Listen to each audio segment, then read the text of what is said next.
బొమ్మలాంటి ఆమె పక్కనుంటే పగలే వెన్నెలనే కురిపిస్తా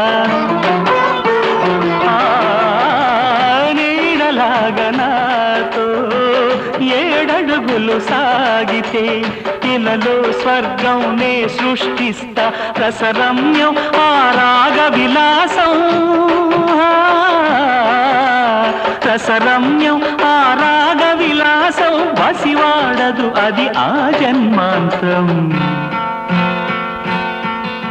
అందమైన నా ఊహల మేడకు ఆవిడమణి దీపం అంది అందని నాశలకు ఆమె ప్రతిరూపం